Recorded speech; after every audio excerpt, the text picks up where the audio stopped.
Do you want to get rich without reading a whole book? Well, you're in luck because I've got all the secrets I've learned from the book called Rich Dad Poor Dad, all summarized in an easy to digest format, and I'm going to be teaching you exactly how you can acquire huge amounts of wealth in 2024. Rich Dad Poor Dad is written by Robert Kiyosaki, who's a renowned financial educator, and he's the author of Rich Dad Poor Dad. And he's known for his very controversial views on money, wealth building, and investing as a whole. And a lot of people know him from his fundamental teachings of assets versus liabilities and what the difference is between them, and also good debt versus bad debt. Now, the whole consensus, just to give kind of like a really quick synopsis on Rich Dad Poor Dad, is Robert's teachings from his normal dad versus his rich dad, and how they completely had different views on financials. His own dad was kind of like the classical working man and an average guy, and his rich dad, which was actually his friend's dad, ran a business and taught him more fundamental lessons on finances and business. And this book is more about changing your whole financial outlook and your whole beliefs in money to actually acquire greater wealth and almost reprogram your brain how you've been raised to change your actual view on money as a whole. Now, just as a quick disclaimer, this is everything I personally learned from the book and everything Robert tells in the book, and it's not to be taken as financial advice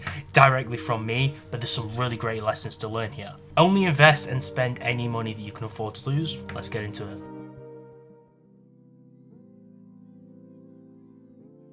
So the first one is the interesting consensus that the rich don't work for their money, they allow their money to work for them. And the way that they do this is they acquire wealth through passive income. And obviously we've heard of the phrase passive income streams or passive income sources, and this is because they don't partake in what's known as the 9 to 5 rat race, where everyone wakes up, goes to work every single day on repeat like Groundhog Day and earn the same paycheck every single month. What they do is they run businesses that don't actually require their presence. They don't even need to be there for them to operate, because they hire people to replace them and they automate the whole system. They're constantly learning throughout life and throughout business, and they have great emotional self-control to allow them to make great decisions. Now, most people, which would have included you or I before we learned any of this stuff, we would just be going to work and we just work all of our lives basically paying for a home that we probably will never actually officially own ourselves, or at least won't completely belong to us, right? For the everyday person, their profession is their income, but for rich people, the assets they own are their income.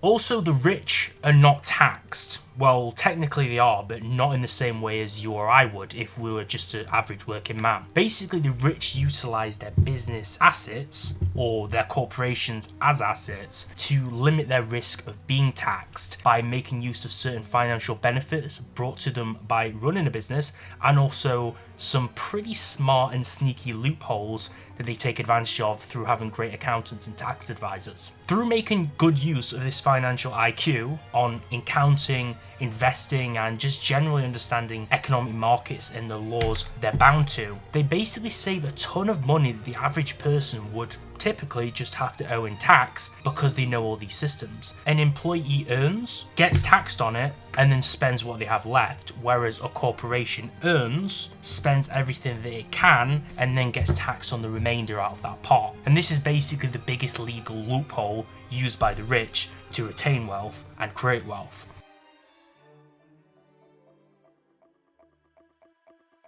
And you must improve financial literacy. Educate yourself first about money, investing, and personal finance, because it's essential for healthy financial decision making. If you don't know what you're doing, you're going to waste a whole lot of money, or you're going to borrow money, yada yada, you get the picture.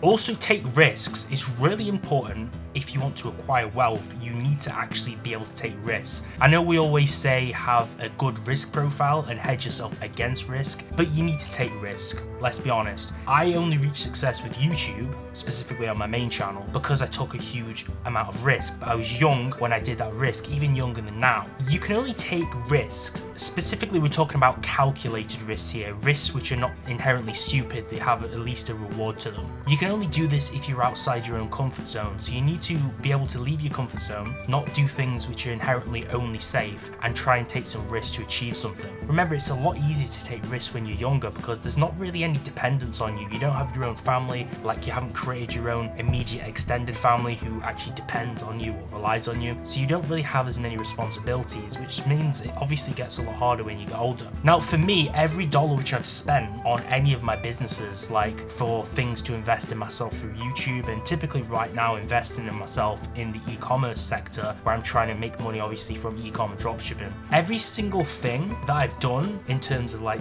everything I've lost has created a valuable lesson which has served me better in the future. So I've lost money for a reason. So whether it was from paying for data with ads to learn that that wasn't the right avenue or target audience to actually focus on, or just a hard lesson from losing money on a product I tested which nobody cares about, it always served me in the long run to know to avoid those types of things in the future.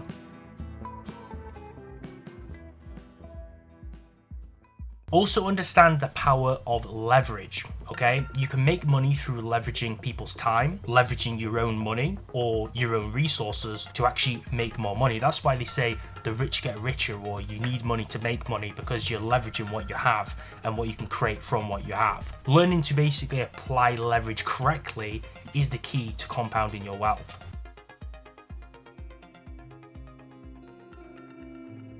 Now, this is quite an interesting one, and that's control your wealth, because people see rich people just spending egregiously on whatever they want because they've managed to acquire enough money to then enjoy their life. But you need to still live within your means, because you don't want to be silly. You want to still obviously be smart, and you want to keep your expenses under control to free up resources which you can then use for investing and then growing the wealth as a whole. It's not necessarily how much money you make, it's actually how much of it that you keep.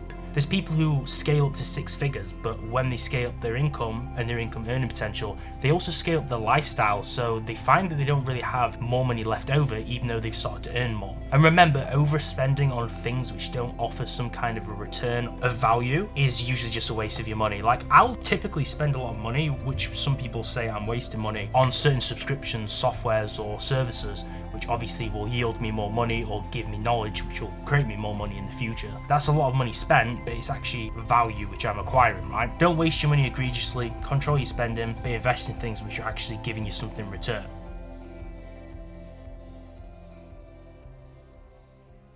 Learning how debt works is very important. You can use debt wisely, and this is one thing which Robert's actually infamous for, and what's, I guess, controversial to some people, and that's using debt to your advantage. But you do need to know what debt is good debt and what debt is bad debt, and how it differs from one another. So for a basic explanation of it, good debt basically provides revenue to you, whilst bad debt drains your wealth reserves. So that's a really simple black and white approach to it.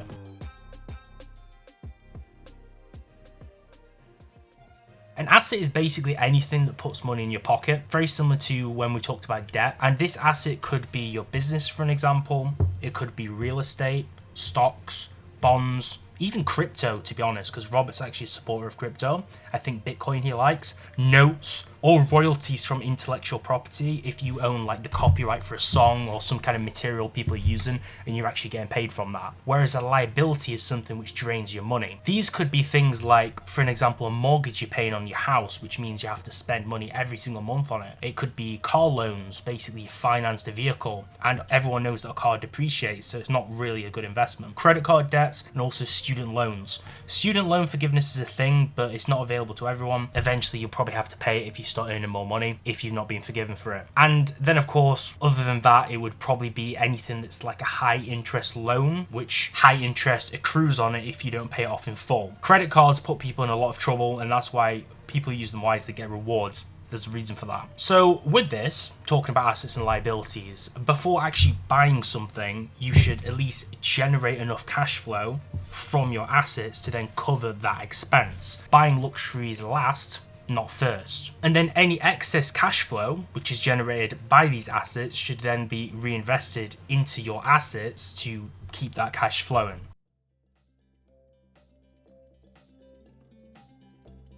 You also need an abundance mindset. Now, this is always just flung around in like the online money space. We need to be in abundance, not scarcity. And it's true, in life you need abundance in terms of like your dating outlook and pool. You need abundance in terms of like making money.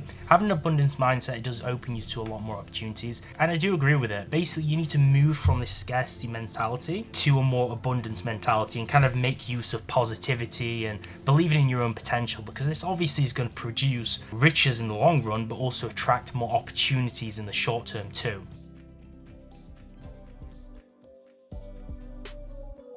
So even though he's saying that people with a job is obviously less advantageous than running a business, for an example, he does say if you're going to work, at least work for the skills rather than the cash itself. So work to learn, not work to earn. And basically this is find a job which teaches you some kind of valuable life skill. You could be one skill away from great wealth. And he also says you need to know a little about a lot. So know a little, at least learn something about accounting, investing, general markets, the law that surrounds these things, sales, marketing, leadership, writing, public speaking, and negotiating. So obviously that's like the art of the deal, knowing how to negotiate and get what you want. Because remember, knowledge is king, and you can use that also as leverage.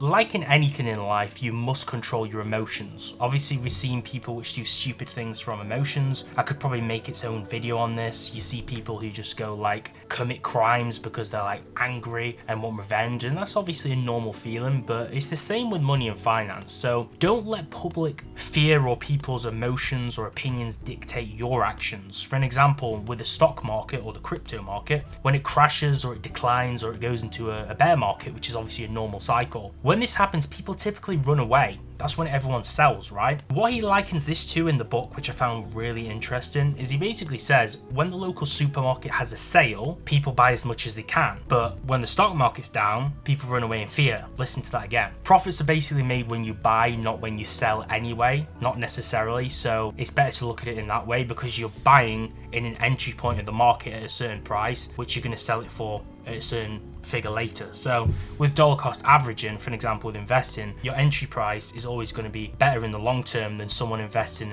in a less frequent pattern.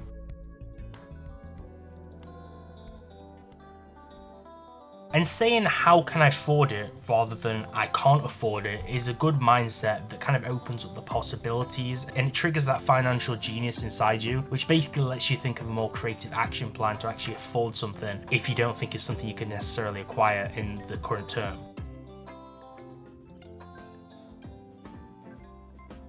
The last lesson is pay yourself first. Now this is a controversial thing, and that's the reason why I actually put a disclaimer at the start of this video, because not everyone's going to necessarily be able to do this, and this might not necessarily be smart for everyone who can't really handle risk accordingly. So do obviously consult an advisor first before taking this advice, but I'm kind of just echoing what's in the book. Pay yourself first. Invest a certain amount each month into some kind of income generating assets before you actually pay your bills, because obviously your bills, you're losing money, right? If you come up short and you can't do this, make use of that pressure to think creatively of innovative ways how you can acquire the money before then it becomes a problem. This is difficult, but basically Robert says in the book that always pay them. You shouldn't not pay your bills, that's stupid, but pay yourself first, just like the tax man does. So these are all the lessons I learned from the book Rich Dad Poor Dad, and there's some pretty innovative and interesting lessons which aren't really in every other single book. I think Robert Kiyosaki thinks of things in a different way to other people, and his views personally on assets and liabilities are typically common knowledge now, but the way that he thinks about good debt versus bad debt is interesting, because certain people have completely different viewpoints, like Dave Ramsey, for an example, who doesn't really like debt, whereas Robert Kiyosaki wants to leverage debt to his own financial advantage. So it's interesting how a few different people think of certain things differently, especially when they're also rich, but they have a different viewpoint. So I found this pretty interesting book. Let me know any thoughts about this book or any questions about the points in this video in the comment section down below. I'd love to listen to them, and make sure to like the video and subscribe for more business videos just like this one, and I'll see you real soon.